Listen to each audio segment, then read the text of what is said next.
percaya dalam gereja lokal.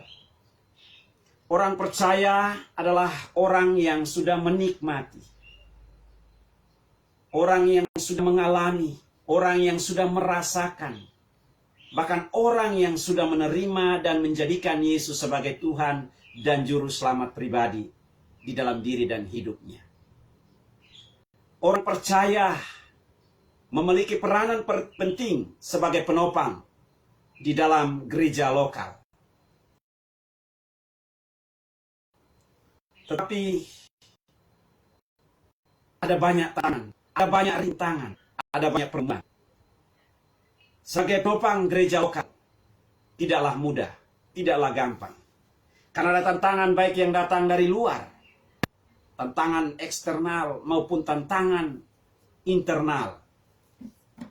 Tantangan eksternal, ada penganiayaan, ada tantangan-tantangan, pergumulan-pergumulan hidup yang saya dan Bapak Ibu Saudara sekalian kita alami dan harus kita hadapi hari lepas hari. Tetapi ada tantangan yang luar biasa, gak kalah penting, yaitu tantangan-tantangan internal. Karena adanya berbagai macam pengajaran-pengajaran yang menyesatkan umat di tengah-tengah situasi yang hari ini tidak bersahabat dengan saya dan Bapak Ibu Saudara sekalian. Ada begitu banyak ajaran-ajaran sesat yang hari ini telah memperdayai begitu banyak orang, sehingga kehadiran orang percaya sudah redup. Peran orang percaya menjadi redup. Peran orang percaya menjadi stagnasi. Peran orang percaya tidak menjadi dampak bagi kehidupannya, bahkan bagi lingkungan masyarakat dan terlebih bagi bangsa. Pada kesempatan sore hari ini kita akan bersama-sama lihat dari bagian kebenaran firman Tuhan ini. Bagaimana peran orang percaya di dalam gereja lokal. Bagaimana peran orang percaya tetap menjaga dirinya di tengah gereja untuk beribadah kepada Tuhan. Maka dapat dipastikan keluarga tidak akan mampu menghadapi tantangan baik yang datang dari luar maupun yang datang dari dalam. Mengapa pentingnya kita beribadah kepada Tuhan? Banyak orang hari ini datang beribadah dengan motivasi-motivasi yang salah. Banyak orang datang beribadah kepada Tuhan hanya supaya dia terlihat sebagai seorang yang religius. Banyak orang yang punya motivasi yang salah datang beribadah kepada Tuhan hanya supaya diberkati secara jasmania. Bahkan memiliki motivasi yang belum punya pasangan, yang belum punya jodoh. Datang untuk beribadah kepada Tuhan. Fokusnya supaya mendapatkan pasangan hidup. Bahkan ada orang yang beribadah kepada Tuhan datang ke gereja karena gedung gereja tersebut bagus. Bahkan ada orang juga yang datang beribadah kepada Tuhan karena hanya ingin menikmati musik. Ada lagi orang-orang yang datang beribadah kepada Tuhan supaya dianggap, supaya tidak dianggap orang yang tidak beragama. Tetapi juga ada yang datang beribadah dengan motivasi yang salah, yaitu supaya mendapatkan pujian, supaya dia dapat dipandang, supaya dia dapat dihormati. Kalau ini menjadi motivasi saya dan Bapak Ibu Saudara sekalian, lambat atau cepat, cepat atau lambat, kita tidak akan dapat bertahan menghadapi tantangan demi tantangan yang datang silih berganti, menerpa bahtera kehidupan, rumah tangga kita, pekerjaan kita, pelayanan kita. Kalau motivasi kita salah, kita akan menjadi kecewa, kita akan menjadi putus asa, kita akan hilang harapan. Kalau kita sandarkan motivasi ibadah kita karena hal-hal yang sudah saya sebutkan di atas, maka kita sedang ada di dalam penyimpangan dan hanya tinggal menunggu waktu yang tepat. Hidup saya dan Bapak Ibu Saudara sekalian, kita meninggalkan Tuhan, kita murtad dan menjauh daripada Tuhan. Sebab banyak orang yang hari ini menggerutu karena masalah, pergumulan, persoalan hidup yang silih berganti.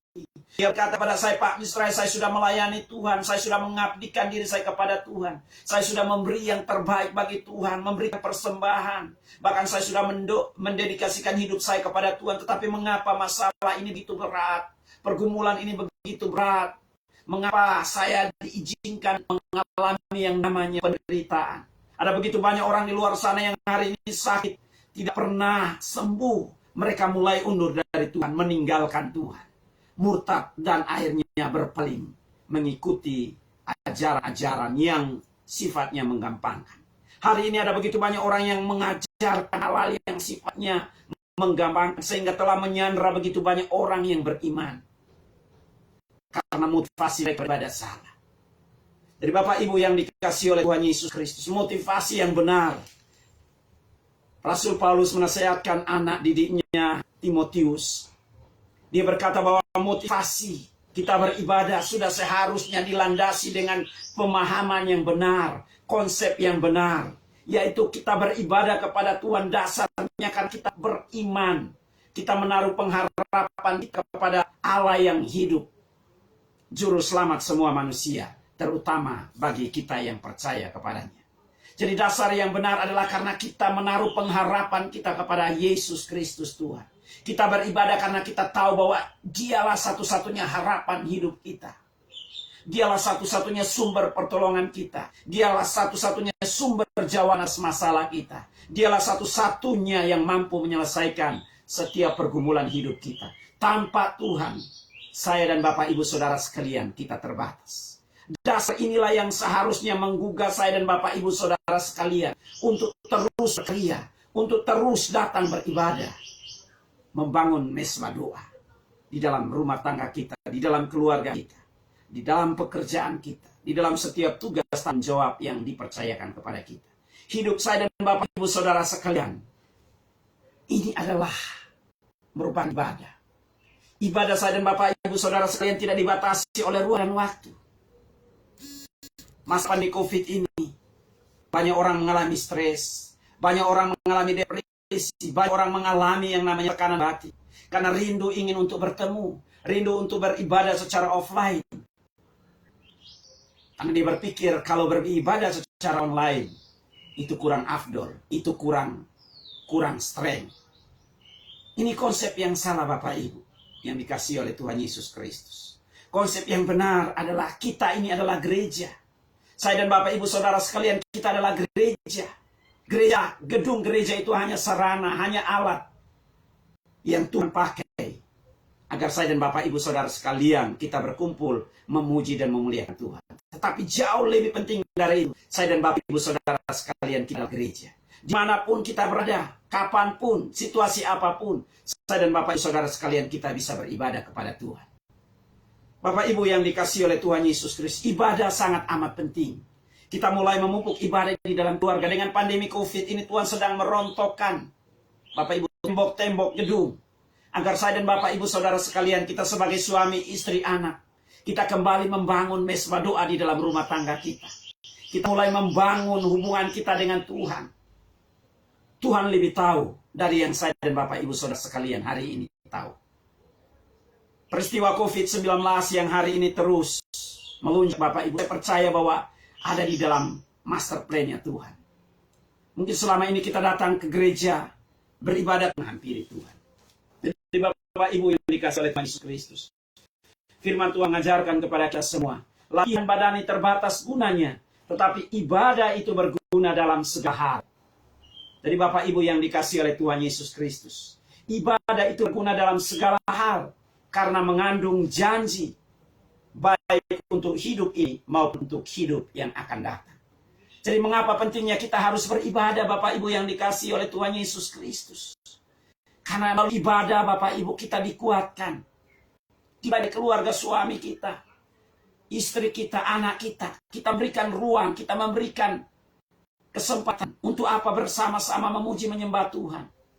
Bagaimana caranya? Kalau selama ini hanya monoton dari WL, singer, hanya monoton kita datang duduk menjadi pendengar. Dengan momen COVID ini, kita berikan kebebasan kepada istri untuk mengekspresikan,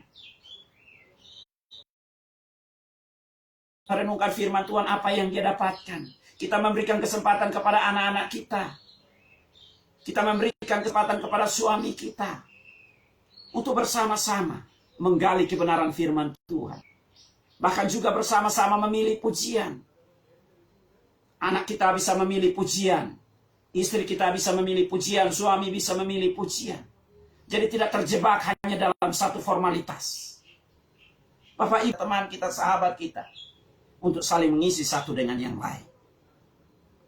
Jadi Bapak Ibu yang dikasihi oleh Tuhan Yesus Kristus, itu sebabnya kita sedang berjuang. Perjuangan kita Bapak Ibu. Banyak orang hari ini ujian Bapak Ibu, masa penampian. Masa ini adalah masa penampian. Tuhan mulai melihat siapa yang tetap mempertahankan iman dan pengharapannya kepada Tuhan Yesus Kristus. Belum apa-apa Bapak Ibu, tapi banyak orang sudah mulai undur dari Tuhan. Seharusnya dengan adanya COVID, seharusnya dengan ada masalah, seharusnya ada pergumulan, ada tantangan, persoalan, seharusnya kita semakin mendekatkan diri kita kepada Tuhan. Tetapi banyak orang hari ini jauh dari Tuhan. Firman Tuhan Bapak Ibu yang dikasih oleh Tuhan Yesus Kristus, di dalam Ibrani pasal 10 ayat 23 sampai dengan 25, firman Tuhan berkata demikian. Marilah kita berteguh, marilah kita teguh berpegang pada pengakuan tentang pengharapan kita. Sebab Ia yang menjanjikannya setia. Dan marilah kita saling memperhatikan, supaya saling mendorong dalam kasih dan dalam pekerjaan baik. Janganlah kita menjauhkan diri dari pertemuan-pertemuan ibadah kita, seperti dibiasakan oleh beberapa orang. Tetapi marilah kita saling menasehati dan semakin giat melakukannya menjelang hari Tuhan yang mendekat. Bapak Ibu yang dikasihi oleh Tuhan Yesus Kristus, pentingnya ibadah ini Bapak Ibu. Kita saling menasehati, saling mengingatkan, saling memotivasi, saling mendorong. Ini hanya terjadi ketika kita beribadah, ketika kita setia beribadah. Waktu ini adalah kesempatan. Tadi di dalam pujian yang pertama, kita sama-sama menyanyi Bapak Ibu, hidup ini adalah kesempatan. Kesempatan ini tidak akan terulang Bapak Ibu untuk kali yang kedua. Inilah waktunya di mana kita sama-sama saling mempererat hubungan antara suami, istri, anak, mertua, ayah, ibu, dan semua keluarga besar kita. Dengan apa? Melakukan yang namanya sekalian. Tidak akan mampu memenuhi kebutuhan batinnya saya dan Bapak Ibu Saudara sekalian. Hanya melalui ibadah saya dan Bapak Ibu Saudara sekalian, kita akan dipuaskan. Jadi peran Bapak Ibu yang dikasihi oleh Tuhan Yesus Kristus, mari kita jadikan keluarga sebagai pusat ibadah saya dan Bapak Ibu Saudara sekalian. Bila kita ingin melihat perubahan demi perubahan, bila kita ingin melihat terobosan demi terobosan, perbuatan-perbuatan dahsyat, perbuatan-perbuatan ajaib yang Tuhan buat bagi saya dan Bapak Ibu Saudara sekalian, mari jadikan keluarga kita sebagai pusat ibadah. Sehingga hidup kita betul-betul menikmati segala berkat kasih karunia yang dianugerahkan Tuhan kepada saya dan Bapak Ibu Saudara sekalian. Kita ikut menikmati segala janji Tuhan, baik hari ini dan hari yang akan datang. Bapak Ibu yang dikasihi oleh Tuhan Yesus Kristus, poin yang kedua Bapak Ibu dari kebenaran firman Tuhan, bagaimana agar saya dan Bapak Ibu Saudara sekalian sebagai orang percaya tetap berperan aktif di tengah-tengah situasi dan keadaan kita sebagai gereja, sebagai tubuh Kristus. Poin yang kedua Bapak Ibu yang dikasihi oleh Tuhan Yesus Kristus, supaya kita tetap survive, supaya kita tetap betul-betul menikmati segala berkat kasih karunia Tuhan. Maka poin yang kedua yang harus kita lakukan Bapak Ibu adalah jadikan keluarga sebagai pusat misi. Jadikan keluarga sebagai pusat misi. Ayat yang ke-11 sampai dengan ayat yang ke-12 dari bagian kebenaran firman Tuhan. Beritakanlah dan ajarkanlah semuanya itu. Jangan seorang pun menganggap engkau rendah karena engkau muda. Jadilah teladan bagi orang-orang percaya dalam perkataanmu, dalam tingkah lakumu, dalam kasihmu, dalam kesetiaanmu, dan dalam kesucianmu. Jadi Bapak Ibu yang dikasihi oleh Tuhan Yesus Kristus, saya dan Bapak Ibu Saudara sekalian kita dipanggil. Ada pergumulan, ada persoalan, ada tantangan hidup. Yes. Tapi jangan sampai Bapak Ibu tantangan hidup ini menggeser iman dan keyakinan saya dan Bapak Ibu Saudara sekalian. Sehingga kita hanya sentral kepada diri dan Bapak Ibu Saudara sekalian. Sehingga kita sudah tidak peduli dengan ada orang banyak di luar sana yang hari ini menantri menuju kepada kematian yang kekal. Banyak orang hari ini dengan situasi pandemi COVID Bapak Ibu, kehilangan momen, kehilangan semangat, kehilangan spiritnya untuk terus menyuarakan suara kebenaran di dalam memberitakan Injil Yesus Kristus. Segala sesuatu yang hari ini terjadi di dalam dunia ini, Bapak Ibu, ini adalah merupakan penggenapan firman Tuhan. Matius pasal 24 sampai dengan 25. Di sana firman Tuhan jelas Bapak Ibu. Segala sesuatu harus digenapi. Akan ada peperangan, akan ada bencana, akan ada kelaparan, akan ada yang namanya kebakaran, akan ada yang namanya Bapak Ibu penyakit-penyakit sampar. Ini merupakan warning, ini merupakan peringatan agar semua orang berpaling kepada Tuhan. Tetapi banyak orang hari ini terlena Bapak Ibu. Dengan adanya COVID ini, dengan adanya peperangan dan lain sebagainya, banyak orang terlena. Menyibukkan diri Bapak Ibu sehingga lupa untuk memberitakan Injil. Banyak orang hanya lebih mengasihi dirinya Bapak Ibu. Dan akhirnya mengabaikan orang-orang yang ada di sekelilingnya. Saya dan Bapak Ibu Saudara sekalian sebagai gereja Tuhan, kita dipanggil untuk bersaksi. Kita dipanggil untuk memberitakan pekerjaan-pekerjaan Tuhan yang telah Tuhan buat di dalam diri dan kehidupan saya dan Bapak Ibu Saudara sekalian. Beritakanlah dan ajarkanlah semuanya itu. Firman Tuhan berkata, jangan seorang pun menganggap engkau rendah karena engkau muda. Kita mungkin berkata banyak orang dalih, saya kan bukan mahasiswa teologi ya, saya kan bukan pendeta, saya kan bukan penginjil, saya kan bukan misionaris. Bapak Ibu yang dikasihi oleh Tuhan Yesus Kristus, kita dipanggil oleh Tuhan firman Tuhan dengan berbagai macam potensi,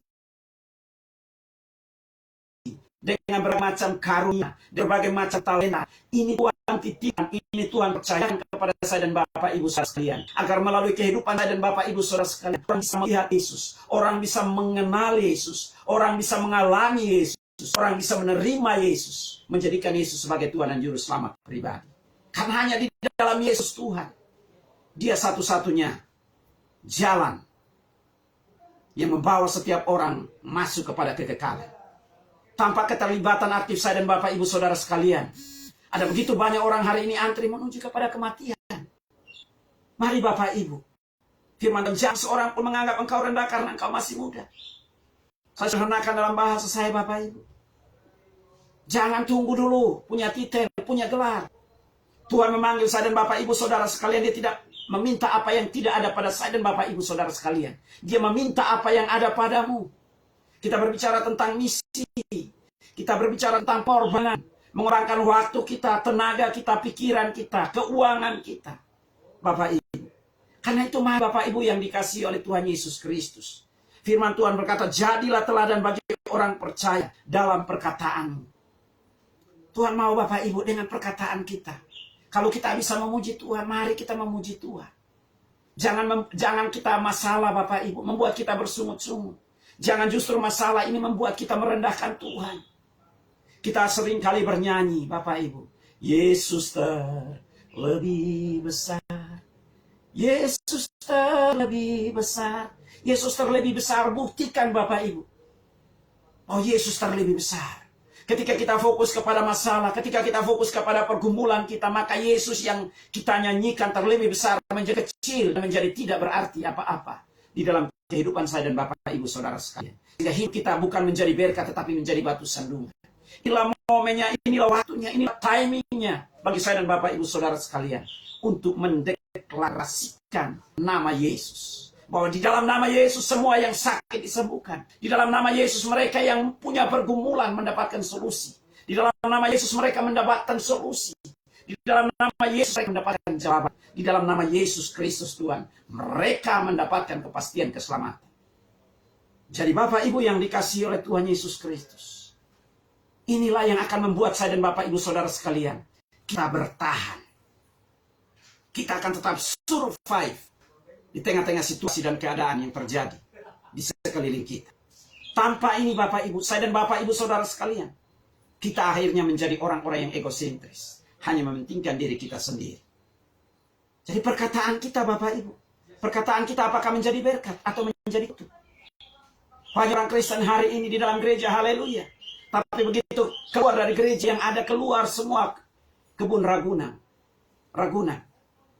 Kata-kata kotor, makian, dan lain sebagainya. Itu bukan yang diajarkan oleh Tuhan. Tuhan mau sebagai orang yang percaya, sebagai gereja lokal, kita hadir di tengah-tengah dunia yang bergelimang dengan dosa. Perkataan kita harus berbeda. Kalau tetangga kita maki, kita berdoa, kita memberkati. Bukan hanya perkataan, tetapi juga dalam tingkah lakumu. Hari ini Bapak Ibu, khotbah saya Bapak Ibu. Khotbah saya ini hanya berapa persen Bapak Ibu. Khotbah yang hidup itu adalah melalui apa? Perkataan saya. Kataan kita iya enggak. Kita berjanji. Tetapi kita sendiri yang mengingkari. Itu tidak sesuai dengan apa yang Yesus ajarkan. Tingkah laku kita, Bapak Ibu. Orang melihat tingkah laku kita. Apakah kita masih suka marah, masih suka berbohong, masih suka menipu, masih melakukan banyak kejahatan? Tingkah laku kita di dalam Kristus harus berbeda. Dalam apa kasihmu? Kasih kita Bapak kita dipanggil untuk kasih, mengasihi sesama kita. Mengasihi saudara-saudara kita, mengasihi musuh kita sekalipun. Siapapun dia musuh kita, kita harus mengasihi. Firman Tuhan berkata di dalam Injil Matius, khotbah Yesus. Yesus berkata, kalau kamu mengasihi orang yang mengasihi kamu, apa kelebihanmu? Apa untungmu? Bukankah orang yang tidak mengenal Yesus pun melakukan hal yang sama? Jadi Bapak Ibu yang dikasihi oleh Tuhan Yesus Kristus, keluarga Kristen dipanggil untuk berbeda di tengah-tengah dunia ini. Dan itu hanya dapat dilakukan ketika kita menjadikan keluarga kita sebagai pusat misi. Bahkan firman Tuhan berkata, dalam kesetiaanmu, Bapak Ibu yang dikasihi oleh Tuhan Yesus Kristus, kesetiaan kita Bapak Ibu, itu teruji ketika ada masalah. Kesetiaan saya dan Bapak Ibu Saudara sekalian diuji ketika kita diperhadapkan dengan pergumulan, dengan tantangan, persoalan hidup.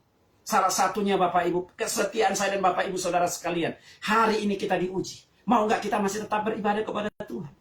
Masih nggak kita tetap fokus kepada Tuhan? Masih nggak kita tetap datang ikut ibadah online? Ini kesetiaan Bapak Ibu. Firman Tuhan berkata, barang siapa setia di dalam perkara yang kecil, Tuhan akan mempercayakan kepadanya perkara-perkara yang besar. Banyak orang percaya hari ini Bapak Ibu tidak setia dalam perkara kecil. Bagaimana bisa Tuhan mempercayakan hal yang besar? Setia dulu dalam perkara-perkara yang kecil. Bapak Ibu, banyak orang percaya hari ini punya begitu banyak alasan. Kalau Tuhan punya begitu banyak alasan Bapak Ibu, saya dan Bapak Ibu Saudara sekalian hari ini kita tidak diselamatkan.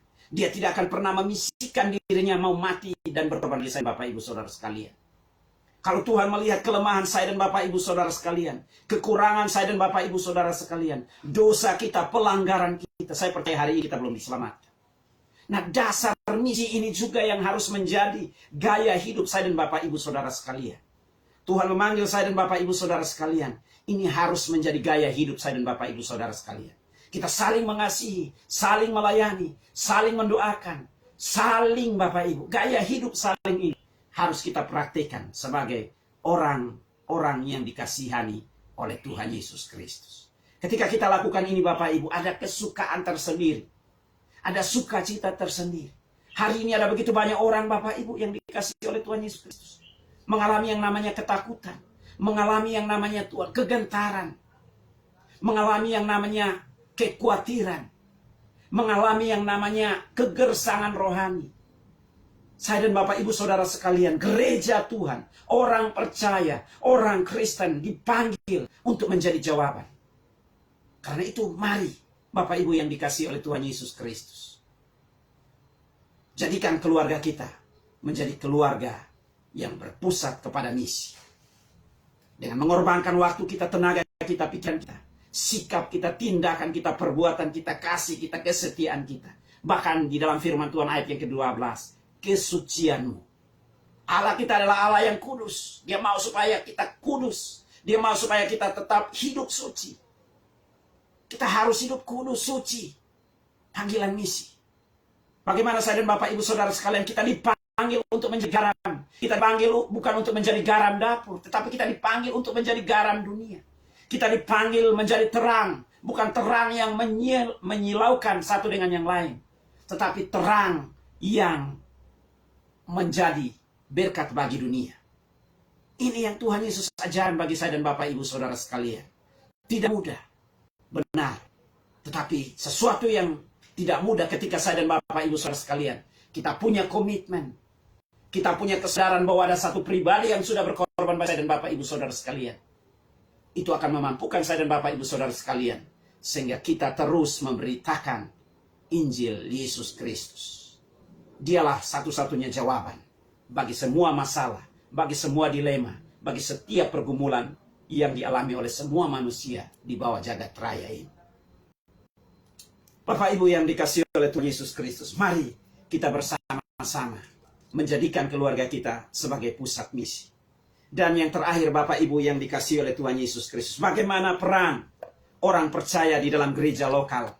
Dia tetap terjaga dengan baik dan menjadi berkat bagi dunia.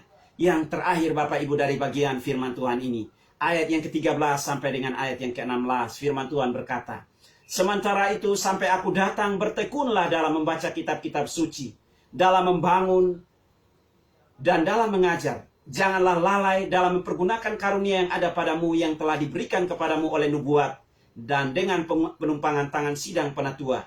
Perhatikanlah semuanya itu, hiduplah di dalamnya, supaya kemajuanmu nyata kepada semua orang. Awasilah dirimu sendiri dan awasilah ajaranmu. Bertekunlah dalam semuanya itu, karena dengan berbuat demikian, engkau akan menyelamatkan dirimu dan semua orang yang dengar engkau. Jadi Bapak Ibu yang dikasihi oleh Tuhan Yesus Kristus, poin yang ketiga adalah jadikanlah Alkitab sebagai pedoman hidup menuju keabadian. Jadikanlah Alkitab sebagai pedoman hidupmu menuju keabadian. Bapak Ibu yang dikasihi oleh Tuhan Yesus Kristus, hidup inilah perjuangan. Perjuangan-perjuangan yang kita jalani untuk mengakhiri yang menggaris finish. Ada banyak tantangan, ada banyak rintangan, bahkan ada banyak pengajaran-pengajaran yang menyesatkan, ada banyak pengajaran-pengajaran yang instan, tetapi ujungnya menuju maut. Karena itu tanpa Alkitab, Bapak Ibu yang dikasihi oleh Tuhan Yesus Kristus, saya dan Bapak Ibu saudara sekalian, kita akan disesatkan. Kita akan mudah disesatkan. Kita akan mudah dipalingkan dari kebenaran. Karena itu supaya kita tetap Bapak Ibu berperan aktif di tengah-tengah dunia ini dan tetap eksis di tengah-tengah dunia ini. Firman Tuhan berkata, bertekunlah dalam baca kitab suci. Bertekunlah Bapak Ibu, kita harus bertekun. Ini butuh yang namanya konsisten. Ini butuh yang namanya komitmen dari saya dan Bapak Ibu saudara sekalian. Pentingnya saya dan Bapak Ibu saudara sekalian, kita harus membaca, merenungkan, serta melakukan kebenaran firman Tuhan. Hanya inilah yang akan memampukan saya dan Bapak Ibu saudara sekalian. Kita tetap tegar di masa-masa sulit. Kita akan tetap tegar di masa-masa krisis. Hanya orang-orang yang terus merenungkan kebenaran firman Tuhan. Hanya orang-orang yang terus berpegang kepada firman Tuhan. Hanya orang-orang yang terus membaca, merenungkan, serta melakukan firman Tuhan. Yang akan tetap melewati masa-masa sulit. Yang tetap melewati masa-masa krisis, yang akan melewati masa-masa sukar, dan keluar sebagai pemenang, bukan sebagai pecundang. Orang yang tidak pernah membaca Alkitab, orang yang tidak bertekun di dalam membaca Alkitab, yang hanya mencomot hati Bapak Ibu. Banyak orang hanya membaca Alkitab Bapak Ibu, mencoba untuk menyamakan konsep berpikir dia dengan apa yang ada di dalam pikirannya, dan dia masukkan ke dalam Alkitab. Orang seperti ini Bapak Ibu ini akan menjadi mangsanya iblis. Orang seperti ini Bapak Ibu akan mudah disesatkan. Kita berbaca Alkitab, biarkan Alkitab berbicara atas dirinya. Kita membiarkan Alkitab sendiri menerjemahkan dirinya sendiri. Kita akan diberikan kekuatan. Nah, penting Bapak Ibu yang dikasihi oleh Tuhan Yesus Kristus. Ada perumpamaan di dalam Injil Matius. Di sana kita melihat bagaimana firman Tuhan Bapak Ibu. Ada orang yang mendengar, dia haleluya. Tetapi begitu dia keluar, Bapak Ibu, ada tantangan, ada pergumulan, Bapak Ibu, dia mulai menjadi ciut. Dan akhirnya melupakan kebenaran firman Tuhan. Tapi ada orang yang menabur Bapak Ibu di tanah yang subur Bapak Ibu. Itu menghasilkan berlipat kali ganda. Saya dan Bapak Ibu saudara sekalian, kita juga rindu sama. Kita mendengarkan firman Tuhan, mendengarkan khotbah, mendengarkan renungan, membaca Bapak Ibu. Tidak hanya sekedar membaca Bapak Ibu. Kata bertekun di sini Bapak Ibu mengajarkan kepada kita. Di sini berbicara tentang bagaimana firman itu kita resapi. Tidak hanya sekedar menjadi pengetahuan. Tidak hanya sekedar sampai di logika. Tetapi firman ini betul-betul menjadi rema di dalam seluruh totalitas kehidupan saya dan Bapak Ibu saudara sekalian. Kita dapat mengimpartasikan lagi kepada orang lain. Inilah yang akan membuat saya dan Bapak Ibu saudara sekalian, kita akan tetap tegar. Pentingnya firman Tuhan Bapak Ibu yang dikasihi Tuhan Yesus Kristus. Mazmur 119 ayat 9. Firman Tuhan di sana berkata, dengan apakah seorang muda mampu mempertahankan kelakuannya bersih. Bapak Ibu yang dikasihi oleh Tuhan Yesus Kristus. Dunia hari ini menawarkan begitu banyak pilihan. Pilihan yang instan. Pilihan yang mudah. Tetapi endingnya Bapak Ibu menuju maut. Banyak orang hari ini terjebak Bapak Ibu. Akhirnya mengkompromikan kebenaran-kebenaran. Akhirnya Bapak Ibu melanggar perintah-perintah yang ditetapkan di dalam firman Tuhan. Sehingga hidupnya Bapak Ibu bukan menjadi lebih baik, tetapi menjadi suram. Bukan karena Tuhan tidak peduli Bapak Ibu, tapi karena dia sendiri melanggar titah dan perintah Tuhan. Kita sudah membaca Alkitab Bapak Ibu, sudah dalam 1 Raja-Raja Bapak Ibu. Gemas yang sudah kita bacakan Bapak Ibu. Itu sangat amat penting Bapak Ibu. Kita melihat bagaimana raja-raja Israel Bapak Ibu. Tuhan hanya meminta kepada bangsa Israel. Tuhan hanya meminta kepada Yehuda. Supaya apa? Mereka taat. Membaca, merenungkan, melakukan kebenaran firman Tuhan. Hidup mereka akan diberkati. Tetapi realita yang terjadi Bapak Ibu. Mereka mengabaikan. Sehingga mereka harus mengalami yang namanya kegentaran. Dari musuh-musuh mereka. Mereka harus mengalami yang namanya berbagai macam tantangan hidup yang mereka alami satu dengan yang lain. Bapak Ibu yang dikasihi oleh Tuhan Yesus Kristus, pentingnya saya dan Bapak Ibu saudara sekalian kita membaca firman Tuhan. Karena firman Tuhan juga berkata di dalam Mazmur 119 ayat 105, firman-Mu pelita bagi kakiku. Hanya firman Tuhan Bapak Ibu, bukan pendeta. Bukan pendeta Bapak Ibu. Firman Tuhanlah yang mampu menuntun, membimbing, mengarahkan langkah hidup saya dan Bapak Ibu saudara sekalian. Sehingga kita tidak disesatkan.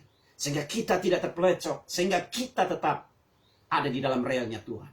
Firman-Mu pelita bagi kakiku dan terang bagi jalanku. Jadi kita yang mencoba Bapak Ibu di luar itu. Kita bukan hidup di dalam terang. Tapi kita mencoba dengan akal kita, pikiran kita, pengalaman kita. Kita mengalami yang namanya kesesatan. Tetapi ketika kita kembali berpaut kepada firman Tuhan Bapak Ibu, dan Bapak Ibu saudara sekalian akan menikmati berkat firman Tuhan. Itu sebabnya Mazmur Bapak Ibu yang dikasihi oleh Tuhan Yesus Kristus, Mazmur pasal yang pertama, Bapak Ibu yang dikasihi oleh Tuhan Yesus Kristus. Di sana firman Tuhan dengan jelas. Bapak Ibu, berbahagialah orang yang tidak berjalan menurut nasihat orang fasik, yang tidak berdiri di jalan orang berdosa, dan yang tidak duduk dalam kumpulan pencemooh. Tetapi yang kesukaannya ialah Taurat Tuhan, dan yang merenungkan Taurat itu siang dan malam. Firman Tuhan berkata Bapak Ibu, ia seperti pohon yang ditanam di tepi aliran air, yang menghasilkan buahnya, dan yang tidak layu daunnya. Apa saja yang diperbuatnya berhasil.